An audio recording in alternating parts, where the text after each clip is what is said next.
Hello, I'm Hal Lublin. And I'm Mark Gagliardi. Since the dawn of humanity, one issue has gone unsettled. With the fate of the world in the balance, we're here to settle, once and for all, best love song. That's right. Don't worry, everyone. We got this. Podcasts should have a theme song. Podcasts should not have a theme song. Yes, they should. No, they shouldn't. They sound good. Yeah, but people are just going to skip past it. You know what? You're right. We got this. Well, Hal, I've poured myself a glass of Sauvignon Blanc. I'm sitting in this bathtub hoping that the water doesn't ruin this microphone. And we are about to talk love songs. This collection of love songs will have you reaching for a candle. That's right. Grab your candle while we scroll a bunch of titles of songs. One of them will be in yellow. That's the one you're listening to. Just in case you turned your volume down. You're curious. Maybe you don't use closed captions. Maybe you're talking to someone. Why are you even paying attention to us? We should stop talking. Matt Gourley is here. Welcome, Matt. Matt Gourley! Hey, buddy. Hello. Speaking of love songs, hello, my lovers. Oh, you're gorgeous, and we're excited to have you, friend. I truly do love the both of you. I'm happy to be here. It's so great to see you. I know I haven't seen you in person in a while, but I see you on TikTok now so much. What? In all the Conan video, all the Conan stuff. I don't even have you're TikTok. there. It's like moments from the podcast, and there you are. I was like, oh, there's Matt, and it makes me smile. Oh, that's nice. I didn't even know I had a TikTok life going on. Oh, turns out you're a dancer on there. Yeah. Oh my God. Well, yeah. I'm a dancer here too. That's right. Last time I saw you in person, I believe was at the Townland show, which you have another Townland show coming up. Farewell show for Townland coming up. Yeah, at least into deep hibernation, maybe even like a cryo sleep, as two of our members are moving to Texas, but hopefully it's not the end. But who knows? So come out and see it. Tickets are almost gone. We're opening with a live mall walking podcast, which normally takes place in a mall, but this time will take place in a theater. How will they do it? Stage Come and sitting. see. Yeah. Yes. Yeah. I'm excited to see it. Hunting on the Hi-Fi I have it on vinyl. It is in deep rotation, my friend. Oh, thank you. Yeah. It's such a great album, and listening to Townland over the years is so fun. And speaking of listening to you, you've got the new podcast that I'm so excited about. Before we jump into love songs, tell everybody about this delightful podcast that harkens back to when you and I met. That's right. It's a podcast called Keys to the Kingdom, and it's an 8-episode docu-series about working at theme parks and all the hot gossip and dish and dirt that goes on there, the good and the bad. Mark, you yourself are a guest on it as well. I am. Yeah, I'm very excited. Halloween episode talking about the culture of Universal Studios and working there for Halloween. It's out now, and we talked to some amazing people, Mark, yourself included, and check it out. It's available anywhere you get podcasts. It's great because it's one of those things that if you work in a park, you get asked about constantly. So this feels like now everybody that ever gets asked about anything can be like, just go listen to Keys of the Kingdom. That will give you a good slice of that world. Yeah, the theme park truly, whether you're a guest or a worker, has its own subculture if you choose to live among it. And many people do. And so we take a deep look at it. Well, it's very exciting. But we're not here to talk about theme parks today. We are here to talk about love songs. We are here to determine once and for all the greatest love song of all time. But before we jump into that, I want to talk a little bit about how we are approaching this particular episode. Anytime we have something super wide ranging like this, of late, we have determined that one of the easy ways to really get into it is to just bring our own candidates to the table, as opposed to try and, when we're settling a binary thing, there's really only a couple of things to talk about. Last time you were on, we talked about James Bond. And so there's a finite number. This is wide open. So we're each bringing in our own versions of what we think is the best love song, which means by its very nature, as opposed to when we have a binary choice or a limited choice, we determine the criteria at the beginning of the episode. In this case, we did it ourselves. So I'm curious, what were the criteria that you guys were looking at in determining what you think is the best love song? Matt, I'll start with you. It's absolutely 100% scientifically pure subjectivity. I think choosing a love song is like, how do you control who you fall in love with? You fall in love with certain melodies and certain lyrics and certain performances because they speak to you personally. So when we get down to it, the number one I'm going to argue for is so incredibly subjective that I expect to alienate 90% of the listeners. Not that it's a bad song. It just means so much to me that there's just no way it could possibly mean that much to a large majority of people. But other than that, I think anything with a beautiful melody, to the point of like even sort of treacly to me, just on the edge, like just enough to like whatever that vibration is of a certain melody that like drops a tear or gives you chills. It's different for everybody, but that's what a great love song is to me. And then coupled with good lyrics, then you're really talking. Yeah. I think that thing you mentioned, the bordering on treacly, is a big part of it, because I think that we all put that line at a different place. Yeah. Right. And there are going to be some songs that are popular love songs that are clearly on the other side of that line unapologetically. There are songs that dance on that line. Mm-hmm. But yeah, I think that's going to be a fun thing to determine the relative position on that line of each of the songs. Hal, what do you think? Yeah, I think you're both right. So much of it is sort of the feeling that it evokes. Mm-hmm. And music is such it's such a time machine. If you listen to a song that is tied to a specific point in your life, then anytime you listen to it, it takes you back. When I listen to the song Jesus Land by Ben Folds, I think back to when Jennifer and I were first dating, because that was when that album came out, and that track, Ben Acker sort of turned me onto the album, and I was listening to it nonstop. So when I hear that song, I am transported to 18 years ago instantly. And I think, even if these songs don't necessarily transform me, it is like the message, it is the music, it is how it works together. A lot of it is these songs sort of set a mood. Some of the ones I have are just sort of universally like, yes, this is, if you were to look in a dictionary for the definition of a love song, this might be there, because it's so ubiquitous with either romance in a movie or just, it was the theme of a million proms, like that kind of stuff. It's interesting too. I was just thinking about it as you said that, and it's like something from your past. And I'm remarking at how many of mine are from the 70s, which I was born in the 70s. So if I was in the 70s, I was a small kid. I wasn't falling in love, but there's something baked in where then I recycled them later. But I also, trying to be as objective as possible, feel like there were two golden ages of love songs. And that was like the Cole Porter, 30s and 40s. And then the 70s, the soft rock 70s, where a lot of men just got acoustic and bore their hearts in, like almost too much at times, but in a way that gave us a just batch of love songs that are so sweet that I don't think has been matched ever since. I really don't. Yeah. There's too much edge to it now, I think. I like the lyrics. And you mentioned something before about the lyrics being a big part of it. That unapologetic 1970s, let's get close to that line lyrics. That for me was the biggest part of this. Is I love a great melody, and some of the ones that I have on my list have great melodies. But for me, it was all about the sentiment expressed in the lyrics. And I don't know, maybe it's because I've been in therapy lately, the healthiest version of love. Because listening to love songs over the past few days, I've been like, wow, that doesn't sound like a love song. Every step you take, I'll be watching you. That doesn't sound like a healthy love song, guys. It's not. There's a lot of unhealthy love songs out there. Yeah. But there is a point, though, of like just openness and bearing, and there's some things that I think can be forgiven, some sentiments.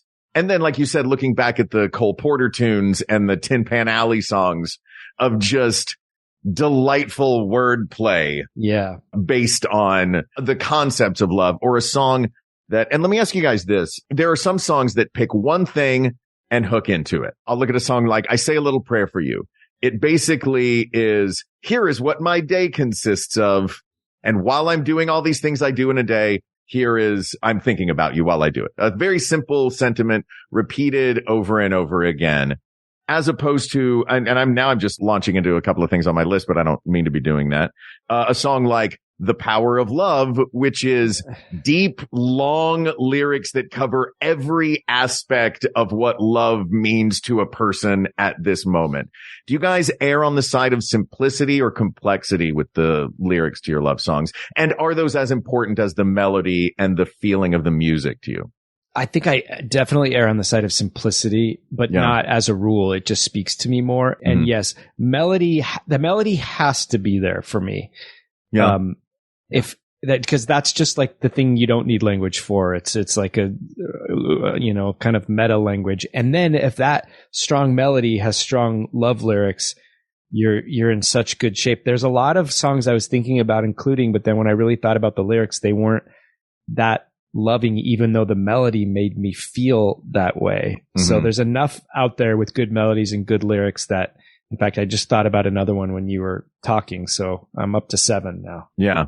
Like I said before we start, I have a bajillion on this list. So I get it. It's hard. It's so weird, like looking at some of the ones I have. Some of them are very like third person. Like Power of Love is a very third person song. Like here's what love is. Here's what it feels like to be in love. I'm talking about Celine Dion's, by the way, and not Huey Lewis. Talking about that? I think you're talking about Huey Lewis. Oh, and I heard Huey Lewis is in a store yesterday. Really? Yeah. Look, that album is amazing. If Hal will have any chance to throw some Back to the Future in there, we will get it in there in whatever form. Well, all right. But there are also other songs that are various stages, like some that are asking to be loved, some that are a new love, some that are have been in a relationship for a long time. One I have in here that I don't think is a finalist for me is Ray Charles's cover of Careless Love from Modern Sounds and Country and Western Music, which is third person, but it's also about him being in love. So he's speaking generally and also specific. And I think the ones that are speaking to me the most looking at it are about people who are in a relationship. It's either like about a specific person and I'm singing to you. Yeah. Or I'm singing about them, but it's one specific person. Right. In some cases, one of mine is very famously about someone specific. So is it about Dave Coulier in the theater? It is about Dave Coulier in the theater. Okay. Is it Ray Stevens's "It's Me Again, Margaret"? Is it Judy Blume's "Are You There? It's God, It's Me, Margaret"? It is the musical version. It's actually just the entire novel sung. Ooh, it was. Is this an Andy Kaufman bit? Yeah. Oh, Paul Lynde. Yeah, it was really good. Mark is there, God, it's me, Margaret. He's a way better singer than you would think because he basically like talk sings. Like, the fairgrounds are a veritable smorgasbord over smorgasbord. It's like almost kind of a patter song, but this is like full melody and it's beautiful. Yeah. Paul Lynde neither sings nor talks, but somehow does both. Yeah. He vibrates between planes. Yeah, he does. Oh, God. Well, shall we jump into our round robin then? Do we feel we have enough, both an understanding of our differences and our similarities as far as our criteria go for these? I think so. All right. Yeah. Matt, as our guest, we offer it to you to throw the first one out there. Okay, so can I just throw out a few honorable mentions before I get to my official? We're going like 5, 4, 3, 2, 1. Well, no. We're not necessarily in order. This is just throw them out there. We're all going to determine at the end. So let me start with the strong ones if you want. Save those for the end. Mark, will you write them down? Will you be the official? I will write them down as the official secretary, I guess. Okay. That's right. The Secretary of Love. I'm going to throw out a sort of like couplet of honorable mentions. Now, this is a flaw of mine. I think these are perfect love songs, and they kind of work within the realm of the 70s unabashed, wear your heart on your sleeve thing. But because they are either like they're from the 2000s, there feels like a little bit of almost like I have a little bit of hesitance of am I allowed to be vulnerable with these things? You know what I mean? There's something about them being out of era, which I think makes them stronger songs, and I salute them for that. But it's something about me, and it's Death Cab for Cuties, Follow You Into the Dark, and Ben Folds' The Luckiest. They are weepy, weepy songs. Yeah. But they're almost too good for their time. Does that make sense? You know what I mean? Yes. I'm not as familiar with the Death Cab for Cutie song, but The Luckiest is in heavy rotation for me as love songs go. It does have that simplicity to it. Yeah. I think. And they both have beautiful melodies, and they're just straight up like basically, I love you. We're going to die, but please let us be together. It's kind of both have a similar sentiment to them. That sort of tragic Romeo and Juliet love. Yeah. Mixed with Up. Yeah. The luckiest was the first dance song at my wedding. That was with oh my God. And a friend of ours had a Super 8 camera and filmed like a bunch of our ceremony and us doing the recessional afterwards, and then cut it together to that song and gave it to me. I actually uploaded it on YouTube. It's like the one public video on my YouTube channel. Oh my I don't God. know why I made it public. I want to see that. But that song makes me cry, not only because of the story of it, it's such a beautiful song. It made me cry like when we picked it, but it's so heavily associated with my wedding. Oh, that's amazing. Yeah. It is a great song. I had it on my list, but it was not one of my finalists, I think, because I felt too close to it. I see. I have our wedding dance song on here, as well as the walking down the aisle song, as well as what was playing when we got engaged. I'm just realizing that. Wow. So look, it's hard to be objective in a love songs episode. Yeah. I get it, but we'll do our damnedest, gentlemen. So those were a couple of honorable mentions. Do you want to give out your first of your top 5?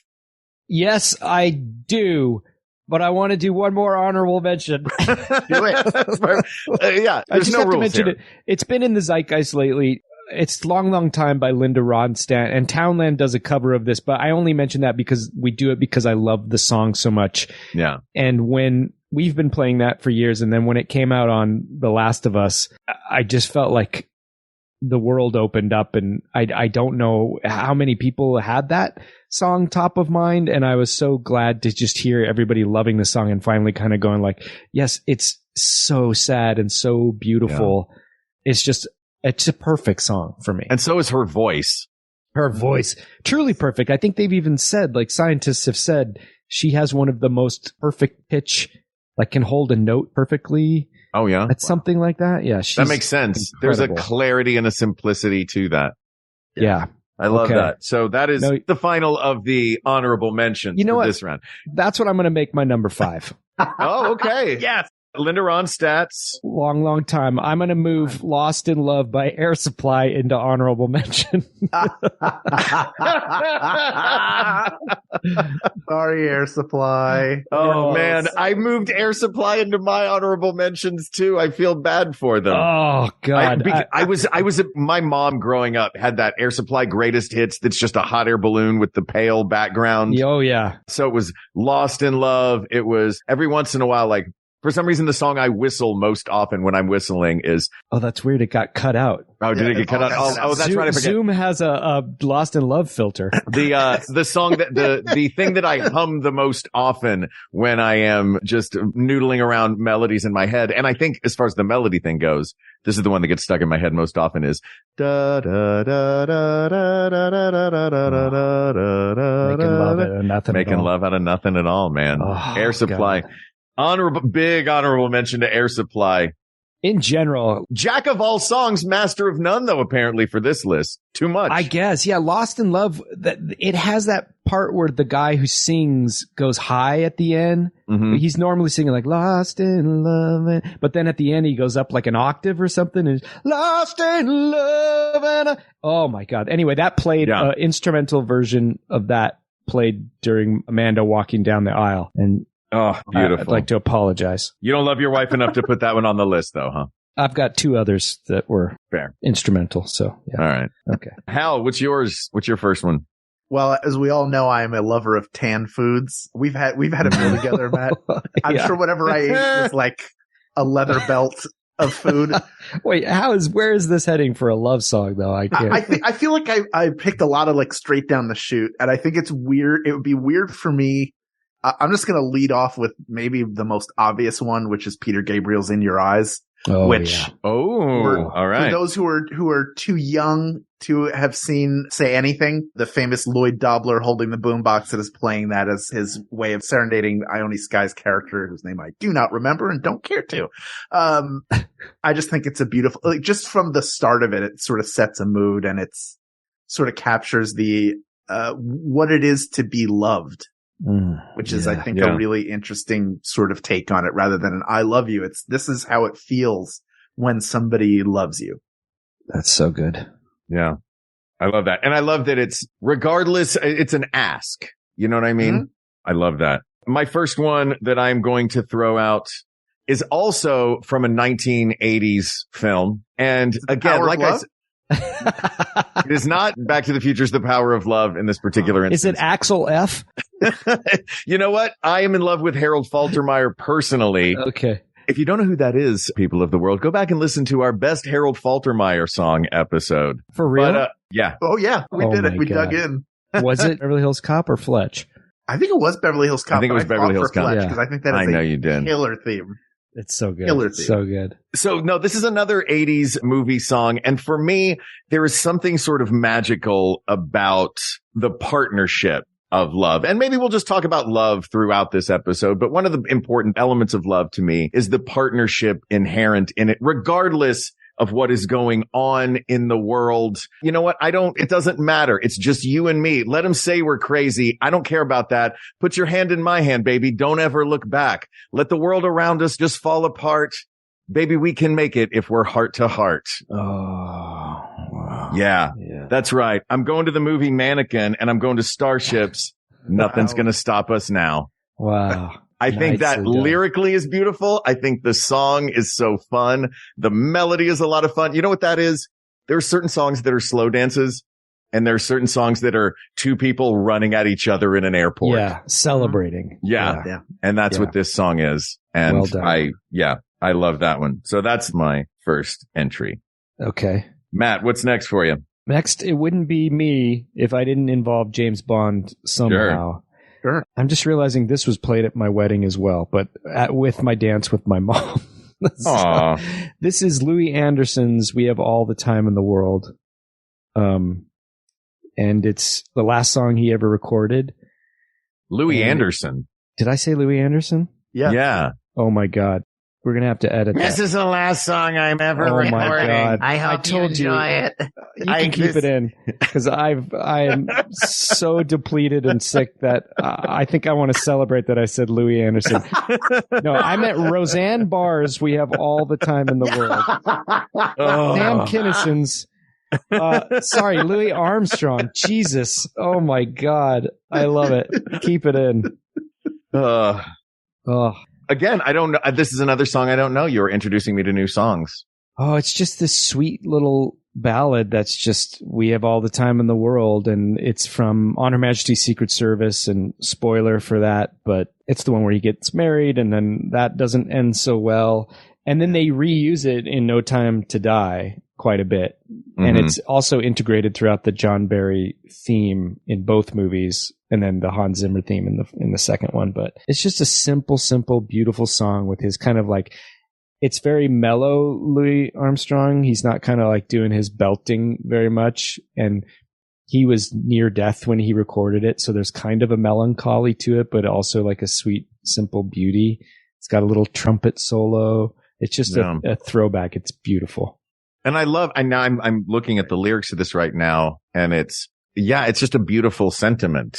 Very straightforward. Yeah. It's very straightforward and it's very trusting. You know, many songs, Will You Still Love Me Tomorrow? There are songs that are about the fleeting nature of love. Yeah. Yeah. This is permanent. We can both relax and we can both trust this in the lyrics. We have all the love in the world. We have all the time in the world just for love, nothing more, nothing less, only love. I like that. Yeah. Beautiful. Hal, what you got? Boy, it's so funny you brought up a song from a film in the 60s because I almost put I can't even remember the name of it, the theme from Franco Zeffirelli's Romeo and Juliet. Just feels like very like, a rose will bloom, like that whole thing. And then will fade. Yes. Yeah. So does a lad. And so, yeah. I think I have to go back to the 80s and Axel F. I'm going to throw it in there. Yes. I actually do want to go back to the 80s. I do. One that I think is beautiful. There are two Cyndi Lauper songs I have. One is Time After Time. The other is True Colors. Oh. I think that True Colors is the one I have to pick because it's just, again, it's like being seen by someone and it's just beautiful. They're both so beautiful. Oh man, I do love Time After Time also. I know, Time After Time. Oh, damn it. In fact, when you said that, I went, why didn't I put that on my list? You know what? I'm going to do Time After Time. Yeah. I can't. which I think was the one co-written with, what's his name from the Hooters. Yeah. Was it her boyfriend at the time? I think they were dating, but that was the one he co-wrote because I think that's him harmonizing with her. Yeah. What are the lyrics when you call? If you're lost and you're lonely, you will find me time after time. Time after time. Oh God. And it's so simple. The chords, like it's such a simple song and melody and it's perfect. Yeah. And there are other songs like, I was looking at some Celine Dion where it's like, here is what you do for me. There's a lot of that. You know what I mean? Yeah. There's a lot of love songs that are self-looking. I don't want to say selfish because that feels like because you love me, like that kind of stuff. Yeah. Yeah. The songs that are about, here's about how you treat me. This is about how I'm treating you. Right. So I love that the lyrics move in that direction. Also, I'm curious because I have a couple on my list. Do you think that the best love song of all time necessarily needs to be about love aimed in the direction of a significant other? Because I would argue that True Colors is about loving yourself. The greatest love of all is, I believe the children are our future. There's so many different versions of a love song that are looking at things other than a significant other. And I would argue that's what True Colors is doing. I'm not taking True Colors. Right. But I'm curious you guys' thoughts on that just in general as a criteria for this. I think that's just up to us deciding that criteria. Are we doing lover songs or songs about love? Because you can have songs about your siblings or your parents or your relatives, your best friends. Because what's that? There's the Queen song, "You're My Best Friend." Yeah, and it's a beautiful love song. "Kentucky Avenue" by Tom Waits is I think best friend song out there, and it's absolutely a love song. Just something to think about. Yeah, when we get closer to the end. Yeah, and that was by the way, the guy whose name I could not remember. Yeah, his name is Rob Hyman. Oh. Yeah. Which sounds like you're making that up for an improv scene, but I'm not. It sounds like you're the person in the audience yelling that as a suggestion. Oh my God. And then the person on stage going, "No." Rob Hyman. Yeah. Sir, look, I'm in the show. Somebody cut this guy off, please. I will stick. If you won't do it, Hal, I will. Okay. If you're not going to go to a Franco Zeffirelli movie, I will go to a Franco Zeffirelli movie. But it's not going to be Romeo and Juliet. It's going to be Love Story, and it's going to be a song written by Lionel Richie, originally just as a melody, until Zeffirelli came back and said, "You know what? I want you to add lyrics. And also, I want you to add Diana Ross," two of the greatest love song performers of all time. You want to talk songs that dance on the edge of sugary sweet. "Endless Love" is, I think, a perfect love song. The melody's beautiful. The lyrics it's not a terribly mature love that they have. It is very much the puppy dog, "I will die if I don't have you" phase of love. But I just love that song so much. And I think it's a wonderful love song. Classic. Yeah. It's fantastic. I had it on my list. Oh, I took one off your list for you. Well, I'm sort of going on the fly. I didn't know if it was going to be one of the five. I'm just sort of like, I'm going by feel here because it feels like this is evolving, which I love. Yeah. There we go. All right, Matt, what have you got? Well, I think I'm going to just start getting more into obscurity here, but Waylon Jennings has a song called "The Wurlitzer Prize." Do you guys know this song? I don't. It's just a sweet little country ballad. And basically the meaning of the song is like the Wurlitzer jukebox, and he keeps throwing silver down the jukebox, and like he should get a prize for how many songs he's played thinking of his love. And, it's so good. It's just this perfect, sweet, simple little melody with kind of, just a slightly clever premise, but enough of a lyrical hook to kind of separate it from the rest. And then you got Waylon Jennings' kind of sad little baritone. It's a short song. I think it was written by someone named Chips Moman. Chips Moman. That's right. I'm looking at it right now. Is that right? Mm-hmm. Yeah. Chips Moman wrote the song. The lyrics are beautiful, and there's one that in looking at it, and that's one thing I love about this is sometimes there's just one lyric that can suck you in, and that's all it takes. That sort of Hemingway 6-word story, economy of words.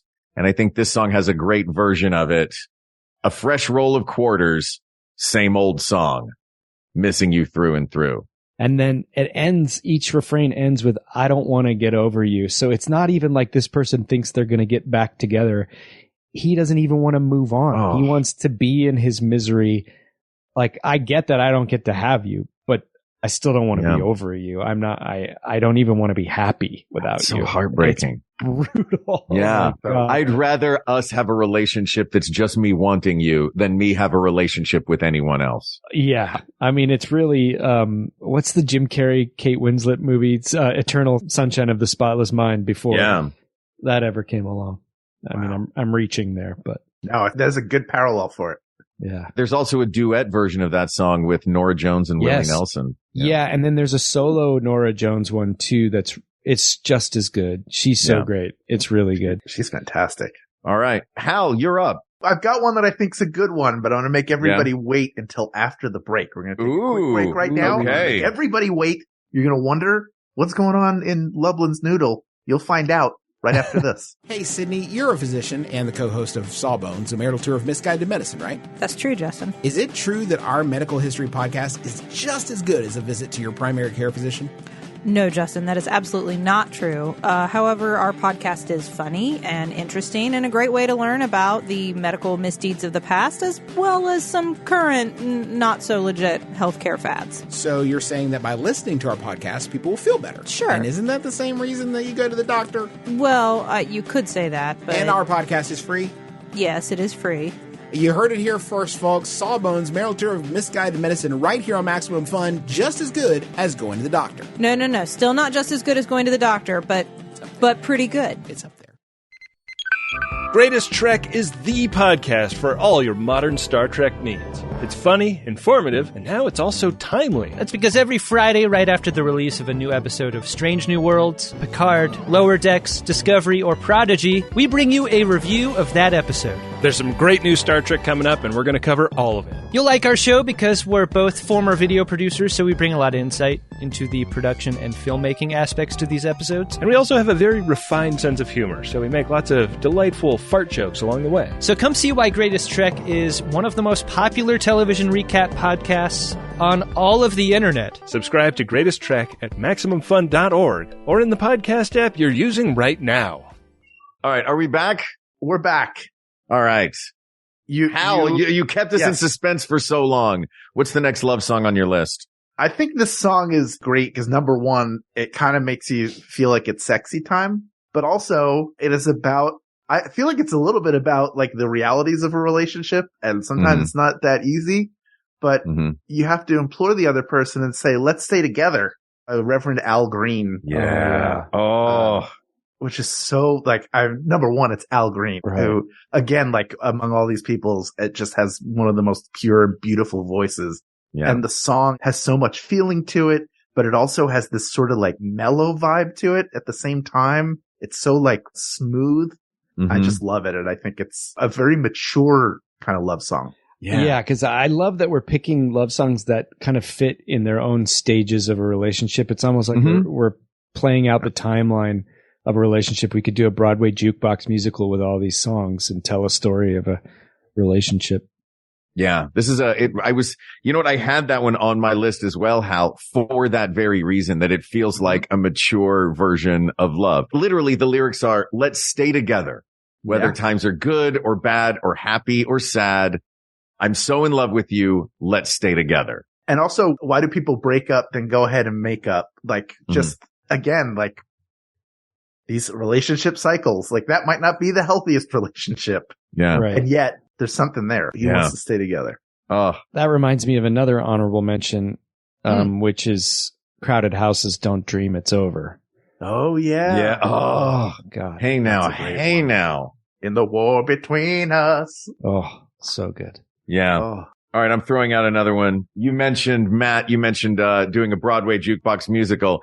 People of the world know that I'm a big Broadway fan. And I was like, I gotta get one musical theater song onto my list. Please. And I had 3 that were at the top of it, 2 from the same show, but neither of them won. So I will give honorable mentions to From Les Mis, the most heartbreaking song of longing and pining for an unrequited love that I've heard on my own, sung by Eponine. Also, A Little Fall of Rain slightly later in the show as she is dying and he is holding her in his arms. Marius is holding her. And as she dies, I'm here. That's all you need to know is a beautiful lyric between an unrequited love best friend and the one who wants to see her off into the next life with love. I think both of those are beautiful, but I am going back to our home of Disneyland, specifically the Hyperion Theater and Alan Menken's immortal, both Broadway and Disney film classic. I think A Whole New World is a beautiful love song. Yeah, it is. I put so good. Part of Your World up there too, the Ariel song. Oh yeah. Part of Your World, I think, is the best Disney song, personally. I agree. Yeah. I agree with that wholeheartedly. Yeah, but I think A Whole New World is an absolutely beautiful. It's a song about new love. It's the moment when Aladdin turns to Jasmine and says, "Don't you trust me?" And she takes his hand. It is that moment in song form. I think the lyrics are beautiful. I think it's hopeful. I think the melody's beautiful. It's Alan Menken at his best with Howard Ashman, and it's a stunning song. Oh, that's a good one. Yeah. Yeah. And the idea of keeping like the "Don't you dare close your eyes" is not only because of the view around, but also like really soaking in that feeling of being loved and the idea that it's going to get better. Yeah.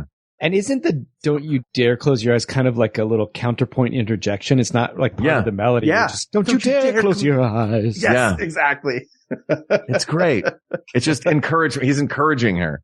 Yeah. Yeah. I also, another Broadway shout out I wanted to give. Also, I think Suddenly Seymour is another one of the great, all time great musical theater love songs. But that is more of a subjective choice than an objective choice for me. Yeah. All right, Matt, what else have you got? You've got two more slots.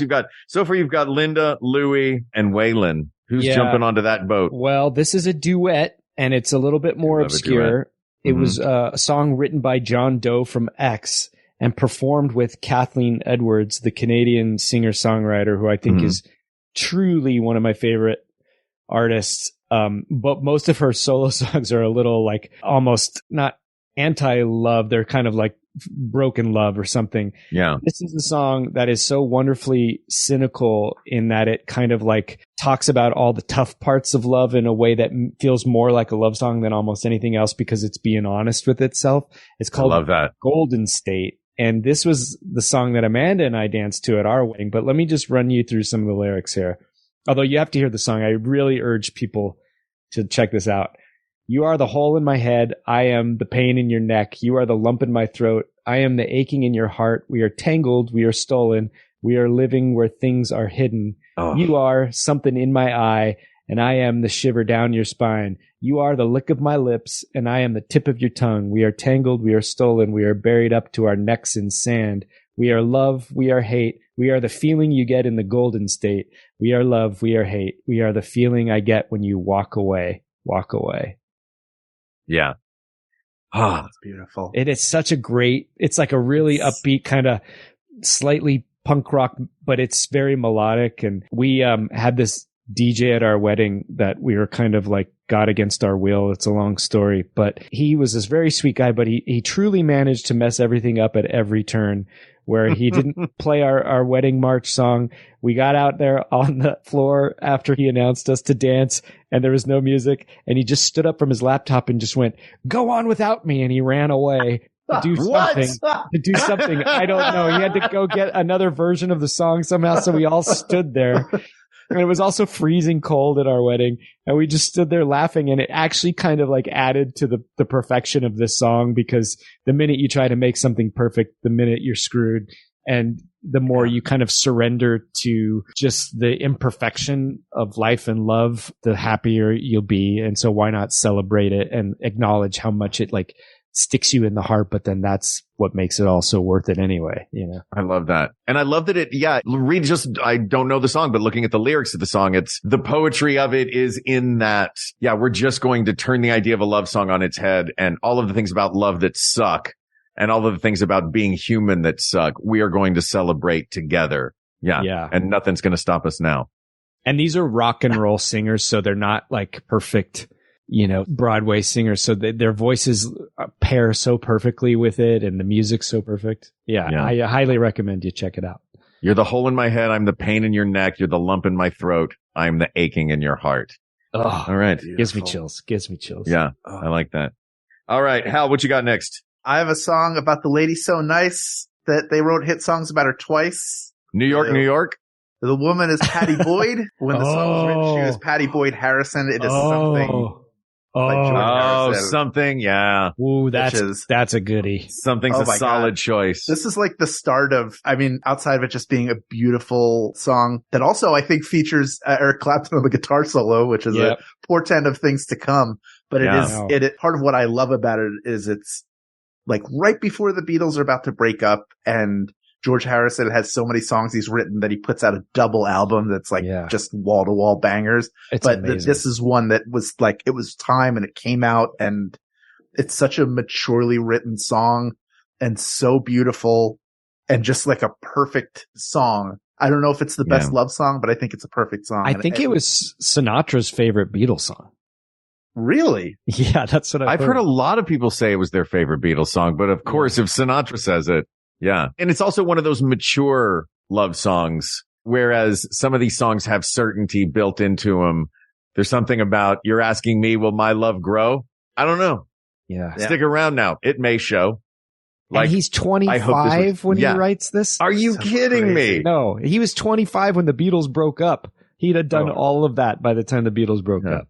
That's unreal. It's insane. Yeah, that song's now am not as emotionally mature as any of the Beatles were when they were in their 20s. I know.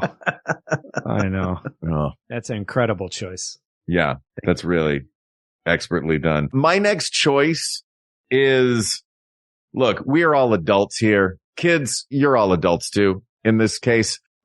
No, leave the room, kids. There is something about love where a big part of it is sex. And I think there is an unapologetic song that is about sex that is a perfect love song. And Mark. It is Boyz II Men's I'll Make Love to You. Oh, I thought you were going to say Axel F. That's what the F stands for. We know what the F stands for. Yeah, that's right. Foley. No, I don't think so. Like, look at the lyrics to Boyz II Men's I'll Make Love to You. The music is perfect. Sex music. The lyrics are unapologetically sex lyrics, but positive and joyful and consensual and loving and kind and sexy. There's just something wonderfully sexy about that song. Yeah. Oh, so good. When I was writing down, like, all right, here are the song. Like, I was just sort of, how many of these can I list out? That was the third one that I wrote down. Oh, wow. Yeah. That's another one that falls in its own category of a relationship too. You know, we really, these all kind of exist next door to each other. Yeah. Yes. All right, Matt, what do you got next? I'm going to show my true stripes here. All right. This is your number one. This is your last one. This is the one that you said at the beginning. This is my number one. Yeah. And the listeners should know that you said we should put together 5 songs right before we got on. I was just thinking we come with our one. And this was definitively my one. Oh, okay. I'm excited. And, this was playing when I proposed to Amanda, not because it happened to be on, but because I made sure it was on. We were in our house. And, okay. It's Danny's song by Kenny Loggins. However, the one I'm talking about is the Anne Murray soft rock version of Danny's song. And you might not even know this song by its title, but you've got to know it by its lyrics and a melody. And it's, even though we ain't got money, I'm so in love with you, honey. Everything will bring a chain up. Yeah. Anyway. Yeah. It's just so plaintive and sweet. And that sentiment of, even though we ain't got money, I'm so in love with you, honey, to me is like the single best love lyric ever of, we have love, so everything else that comes along will be gravy.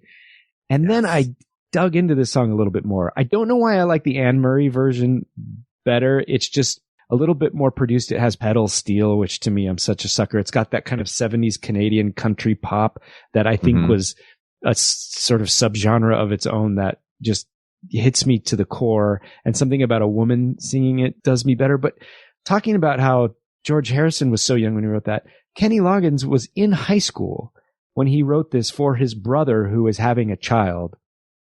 because this song is about having a baby with the person you love. And it just seems, there's a little bit of nervousness of how are we going to pull this off? We don't have money. How are we going to make this work? But in the end, who would want to be anywhere else but here?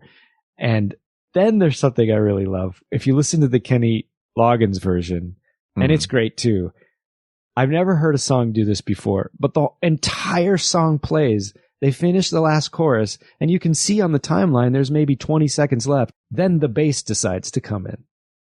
So like, and to me, I picture them in studio, and he's like, "We've got this. Where's Bill? Bill will be here. Don't worry about it. Let's just start."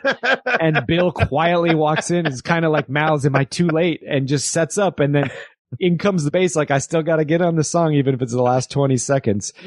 Oh my God, it makes me so happy. There's that moment. I'm sorry to just ramble on here for a second. No, please do. That's the whole point.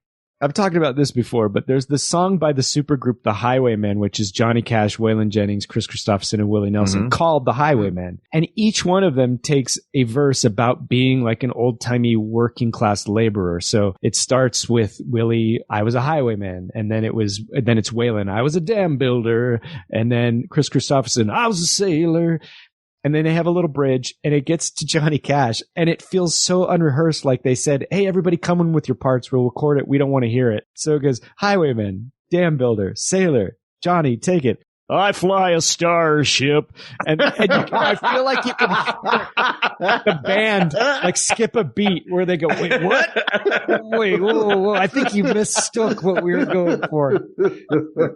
Oh, and it's so great. And then I just imagine that bassist coming in at the end of the login session, just kind of like, "Well, you didn't expect me, but here I am." Anyway, the song is so gorgeous. It's pretty perfect. I adore it. And if you listen closely in that Loggins version, you can hear the case unsnap and a very faint, "I'm so sorry." Yeah.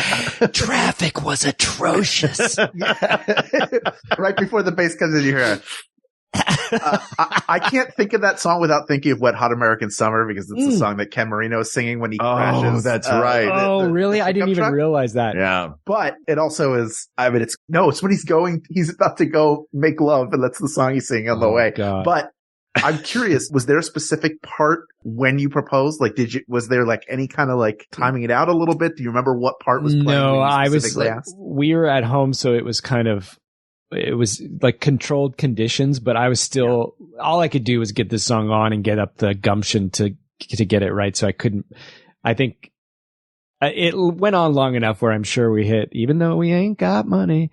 Yeah, it must have been. I don't know, but did she know? Did that song tip her off at all? No, although we would kind of play it and sing it a lot as a kind of like sweet little, notion to each other. We had that. Oh, Mark, you remember this? She and I met doing improv at Universal Studios, where we'd be up on this balcony like you do as the New Yorker, but we were in this very short-lived British version.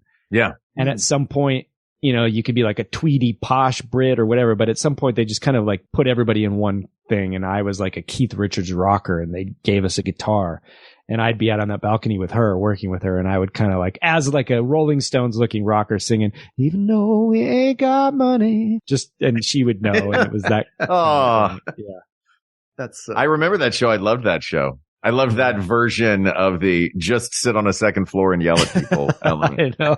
It was a sweet version. I didn't know that was where you guys met, was doing that. I just assumed your paths had crossed in the theme park world for years with that's part Push and Cinderella and all of that. Yeah. Part of what this podcast we have is kind of about is we worked at Disney at the same time forever and never crossed paths. And then the first day of rehearsal at Universal for this job, we met, and it was like from that point on, we both knew, I think. Yeah. I love that. All right, Hal, what have you got? I want to throw out a couple of the honorable mentions I have that I didn't choose. One is, again, from the 80s, Take My Breath Away by Berlin. That's another great song. One. Yeah. Oh, man. I had God Only Knows by the Beach Boys, which is another great one. Oh, yeah. Mm-hmm. Sure. That is good. And then maybe I mean, there are so many. John Legend's All of Me, which is the song he wrote for his wife, Chrissy Teigen. I feel like that's entered that has entered the like American standard songbook canon. Really? I don't know in the way that Tin one. Pan Alley songs have. Yeah, it's the all of me loves all of you. Oh, I just think of all of me. Why not take all of me? Best version of that song I ever heard was on the seafront in Copenhagen, a clarinet, a banjo, and a drummer in an episode of Rick Steves Europe. Anyway. Wow. Yeah, I mean, geez. Just a couple more. Ain't No Mountain High Enough I had on my list. Didn't do that. Be My Baby by the Ronettes. Mm-hmm. Two different Just the Way You Are, one by Billy Joel, one by Bruno Mars. Although thinking about it, the best Billy Joel love song might be She's Always a Woman to Me. Because so good. All right. But I don't know there's so if any many are on your list, Mark, but I'm just going to go with what I think is timeless. Like all you have to do is hear the opening strings and automatically you're transported. And that is Etta James, At Last. Oh, yeah. I just think that is, I don't know. It's something about this pronouncement that you found love and what that means. And it just, that is synonymous with love. Perfect marriage of not only like a perfect melody and song and lyric, but the performance rises to the level of the craft of the others, you know. Because that was a song from the 40s that she covered in 1960. Is that right? Who was it? I think it was Glenn Miller Orchestra or one of the old orchestras did Sounds it right as, to me. It was very much like a 1940 song. And she went, no, I'm giving you my soulful version of it.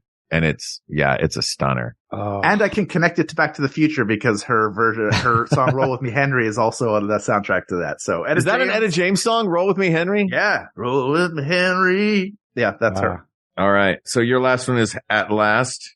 Yes. All right. Now I'm going to give my honorable mentions as well because I have a couple more. I was curious and I'm still debating. 2 more too. So okay. Yeah. More.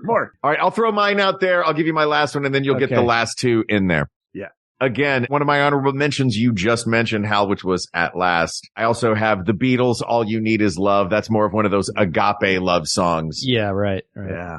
Of the like, there's nothing you can do that can't be done. All you need is love, I think is a wonderful sentiment. But if we are keeping it to significant other romantic love songs, I have to go with, this is tough. See, this is the problem with having a top 10 list when we're really doing a top 5 each show. I have, as mentioned before, you know what? I think one is better. So I will just give some love to the one I mentioned before, which is Celine Dion's The Power of Love. 'Cause I'm your lady. You are my man. Yeah. The idea of being frightened, but being ready. I think lyrically, it is a beautiful song, but it is a more complex song lyrically than the one that I'm actually going to go with here. And this is one that has come up multiple times on this show from a legendary artist.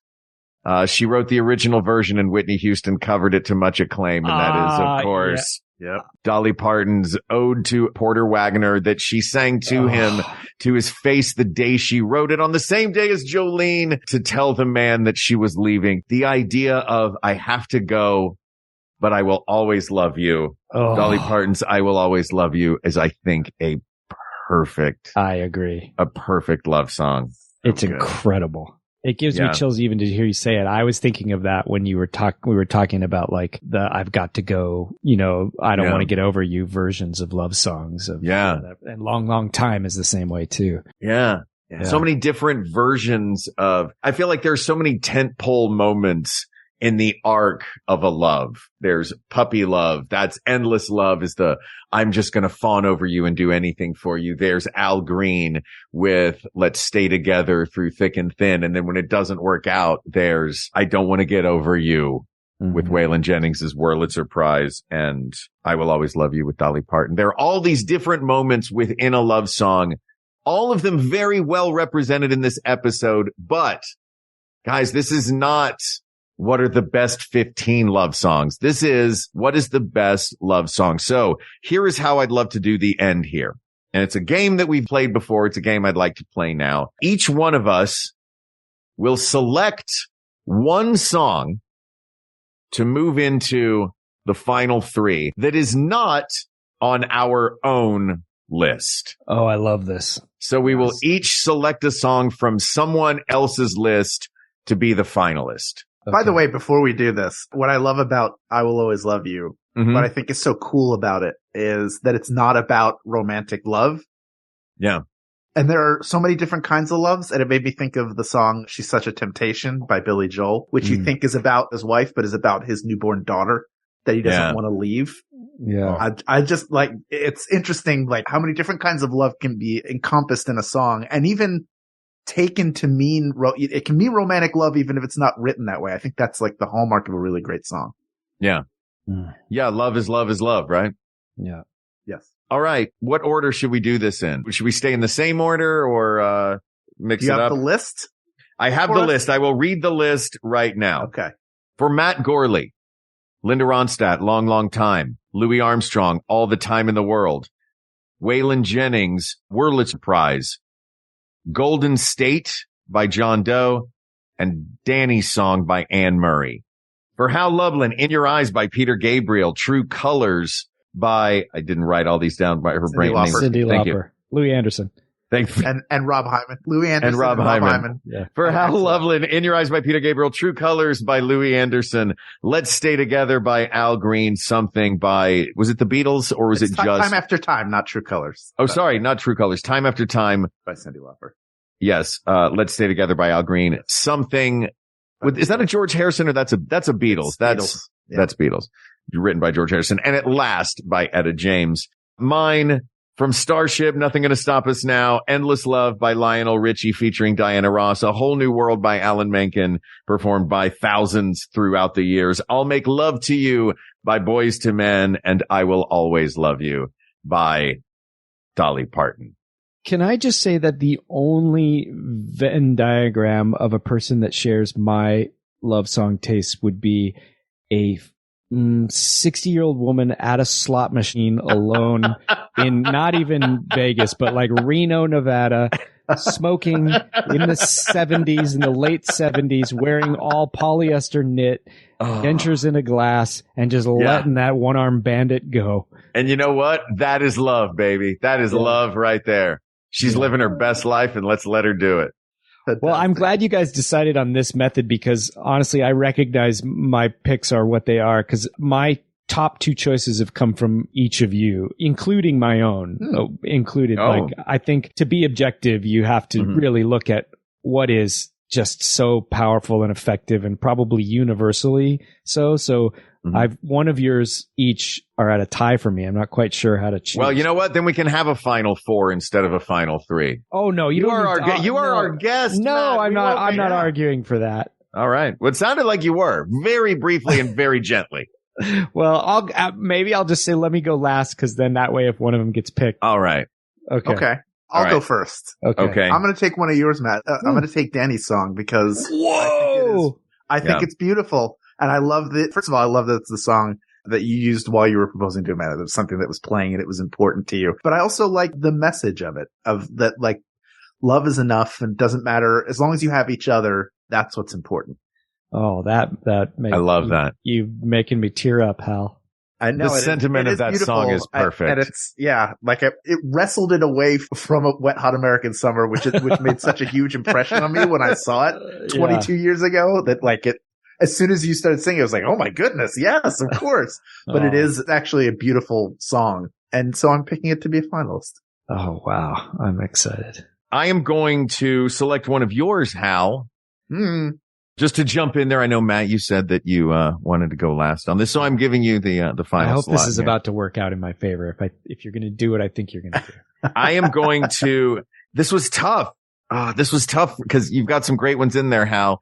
Let's Stay Together, I think, is a very mature, wonderful song. Something, I think, is a melodically perfect song, but I think I have to go with Time After Time by Cyndi Lauper because I think it is – I think the sentiment of that song, if you're lost, you can look and you will find me time after time. If you fall, I will catch you. I will be waiting time after time is a beautiful, beautiful sentiment. Cyndi Lauper, a brilliant, brilliant songwriter. If you haven't heard Kinky Boots, listen to Kinky Boots. She's amazing. Yeah, True Colors is a great song, but this song in particular as a love song, lyrically, I think it's pretty great. So I'm giving that slot.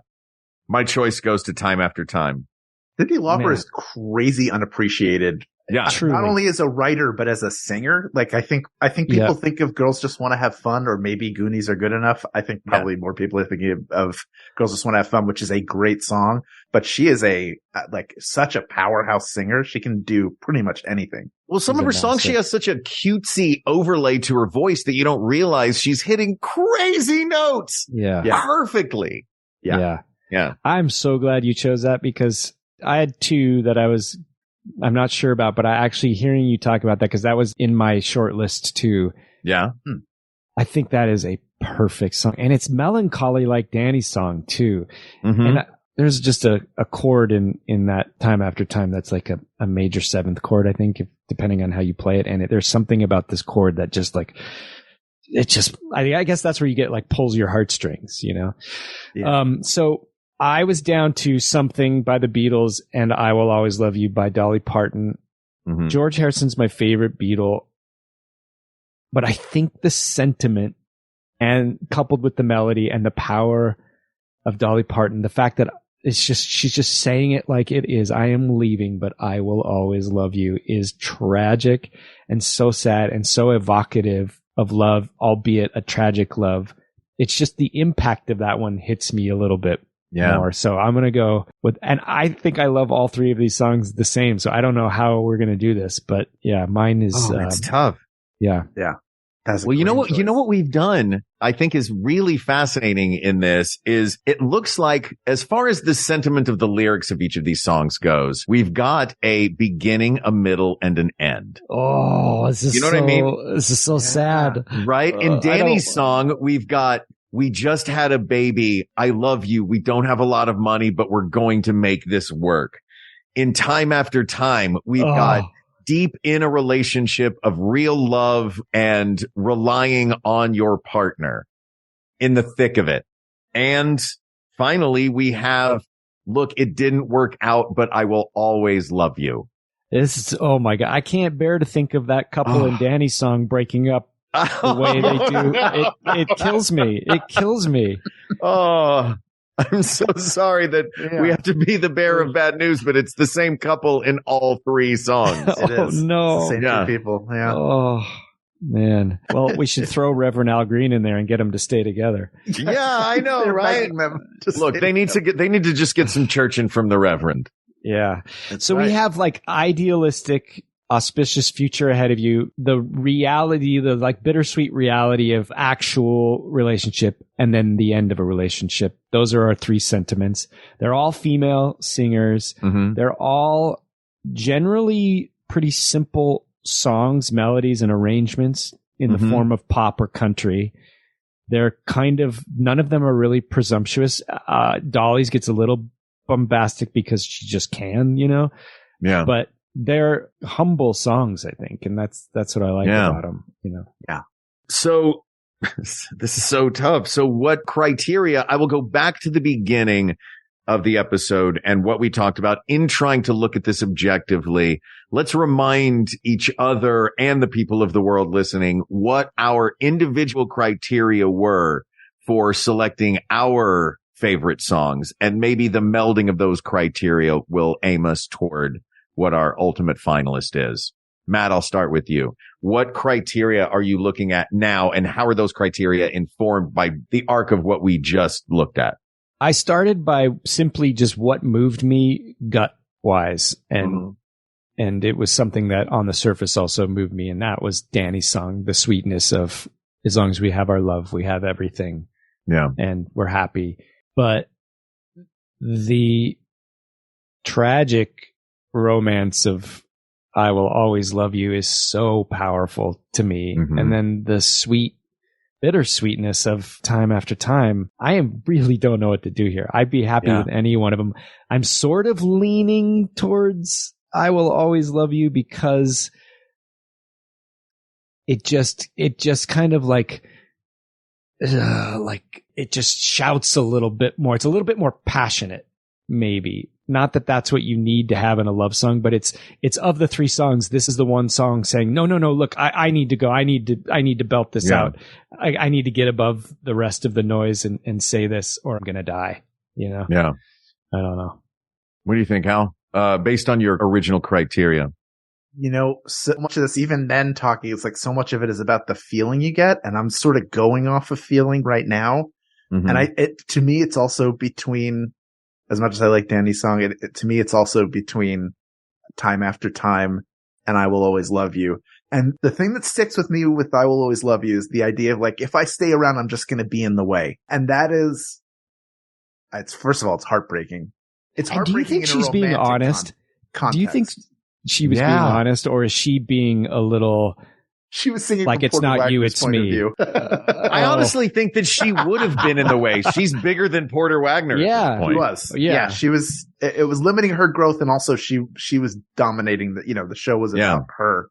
Yeah. So it was she was 100% right. As with almost every decision she's made in her career and life, she made the smartest choice at the time that probably he couldn't see, although it moved him to tears, and I think helped him how can I, some people will write a letter, some people will have a conversation. If you're Dolly Parton, you write a song. And I think, I don't know, something in me feels like, something in me is feeling something like in the way you move. Time is my choice because I picked it. No, because, no, just I think that idea of being there for someone is, that's speaking to me more. But that being said, if any of these three won, I would be perfectly happy. I wouldn't be disappointed. But Mark, it looks like you're the tiebreaker. I don't mean to be a tiebreaker in this. Unless mine is Danny's song. But yeah. I think for me, looking at these, I look at Danny's song and maybe it's about where I am personally in my life. But as far as like, that throws all objectivity out the window. If I'm like, let's go through my filter, but it's all I can do. I'm only human. The early years joy of Danny's song of, even though we ain't got money, I'm so in love with you, honey. Just as a perfect sentiment. The mid-level selflessness within the relationship of Time After Time. Not even that it's selflessness in there. It's supporting and having the back of your partner. And understanding you have to do work sometimes in a relationship. Yeah. That a relationship takes work. Yeah. And I think the most, man, you just threw me off, Gourley. Oh, I'm sorry. Well, you threw me off in the best way. No, you threw me off in the best way because that's the thing. And now you've got me curious again, because here's where I was going. And I'm curious now. Now it feels like a binary race. As wonderful as Danny's song is. Yeah, I think that's fair. It feels like a binary race between these two. And if Time After Time has moments that are about sacrifice, they're not even really about sacrifice. They're just about having someone's back. If you fall, I'll catch you. I'll be waiting. If you're lost, you can look, you'll find me. The sacrifice at the beginning of I Will Always Love You. If I stay, I will only be in the way. So I'll go, but I'll always love you. Feels like the most version of having a back. A selfless version, even disingenuous, maybe, but if it is in fact genuine, that to me seems like the most selfless version of I love you. And yes, it's about the end of a relationship, but that was the thing that makes me now curious going back and forth between the two of them. What you said, Matt, of it takes work. So is it takes work and it's successful, or it takes work and it's not? Which one is the love that we're looking at? Also, when you just take the songs on the surface too, I think I'd actually probably listen to Time After Time more than I Will Always Love You because, and this is maybe something for or against, depending on how your criteria is. I Will Always Love You is a more epic love song, and it's way more raw. That's the one thing I just feel like it's bearing all, where the other two they're a little bit more padded or something. So the epic rawness of I Will Always Love You feels, that's just what I think. If we're picking best love song, there's some points that have got to go towards the like showstopper element of the emotions in that thing. I don't know if I'm arguing that or not. I'm just kind of like trying to spitball this out, All right. Because we're going to have to make a decision. We're going to get back in the Wayback Machine. I'm just going to go 1, 2, 3, and we're each going to say the one that we think it is just to see where we are. Okay. And whether or not we need it, whether that's voting or not. Okay. Or do it we before could all I be think too much. Yeah. Just all right. it. You ready? Yeah. 1, 2, 3. I will always love you. Oh, okay. Well, Hey. it's unanimous. Yeah. We did it. You know what we'll never know is if there's a Zoom delay or if anybody's just kind of waiting to see what the other person said. Yeah. Hey, man, I counted in load. time and I said it in time to my counting. So, Okay. Oh, well, that feels good honestly. to be anonymous there. yeah. Wow. Hal, bring us home then with the proclamation. Well, people of the world, before we wrap this up, bittersweet memories. That is all I'm taking with me. So goodbye. Please don't cry. We both know I'm not what you need. And I will tell you that I Will Always Love You is the best love song in 2 different versions. Like Dolly Parton's version is this smoother kind of Dolly version where she's definitely telling the story. And then you have the Whitney version that has a literal drop in it before she hits the note that that drop. every singer after that has wanted to like be like a diva singer. Like that is the song you need to be able, like that is the note that you want to hit. Like you want to be someone who can reach that level of power. And the versatility of that song, which we didn't even really talk about as much, that the 2 versions are so different and both work on their own merit, is kind of what makes it stand out. And I think maybe what helped push it over the finish line. So there it is. The best love song is Dolly Parton's I Will Always Love You. She is a many time champion. That wasn't the song that won best Dolly Parton song, was it, Mark? Uh-oh. It might have been. It might have also been the best Dolly Parton. Wow, has this song won 2 episodes then? I think this song has won 2 episodes. Wow. I'm pretty sure it did win that episode. Has anything ever won twice before on this show? I think there's a small wing of the show for 2-time winners. Wow. Yeah. And that is one of them. I think Back to the Future's won a couple. Back to the Future's won a couple. Best trilogy and something else. Yeah. And best Power of Love song in the Best, song. Best use of Power of Love in a Robert Zemeckis film. Yeah. Can I tell one quick story about an honorable mention that I love? By all of the meanses. Okay, I almost put this in, but it's an instrumental and it's a song called Audrey by Paul Desmond, the like saxophonist. It's a beautiful, beautiful, sweet song. And apparently when Paul Desmond was playing with the Dave Brubeck Quartet in New York, he would always insist that they took a break at a certain time. And it was so he could go down the street to the theater where Audrey Hepburn was playing. And he would just, just watch her leave. And not in a creepy way. He was just fascinated and I think probably in love with her from afar. But he never said anything. He never approached her. And then he wrote the song Audrey about her. And he never followed up on anything. And so he never knew if she had ever even heard it. And then he died in, I think, the late 70s. And when Audrey Hepburn died, her husband at the time called up Dave Brubeck and said, would you mind coming and playing Audrey at the memorial? And Brubeck said, oh, she knows that song? And he said, yes, she listened to it every night before she went to bed. It was her favorite song. Oh, wow. Isn't that I love crazy? that. I know. That's beautiful. Oh, Yeah. I love that. Well, boys, I love you. I love you too. You. I hate to be also the bearer of bad news, but the best Dolly song was Coat of Many Colors. That's Pointed good. out by Ken Plume. Yeah. That's better. Great song. Yeah. But more importantly, we love you, Matt Gourley. We're excited about the new show. We're excited about this final Townland concert. Everybody go get the album Honey on the Hi-Fi and listen to Keys to the Kingdom, right? I was trying to get the preposition right, not Keys of the Kingdom.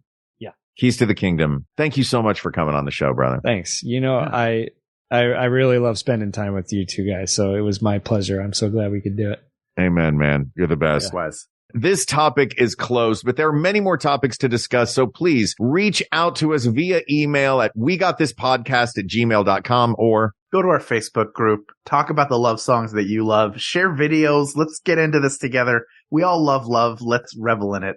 Facebook.com/group/WeGotThisPodcast. Thank you to producer Ken Plume, who we love. And if you love him, you can support him at Patreon.com/Ken Plume. Researcher Kate McManus, graphic designer Uri Kelman. Please stay safe, Uri. And QA engineer Jen Alba. And thanks, of course, to our musicians, Jonathan Dinerstein and Mike Furman, for our score and theme song, respectively. And thanks to you, the people of the world, for giving us an opportunity to, come on, sit down and talk about love with Matt Gourley, no less. Oh, y'all, we will always love you. Thank you. Thank you. Thank you. For Hal Lublin, I'm Mark Gagliardi. For Mark Gagliardi, I'm Hal Lublin. And don't worry, everybody. We got this. We got this. Maximum Fun, a worker-owned network of artist-owned shows supported directly by you.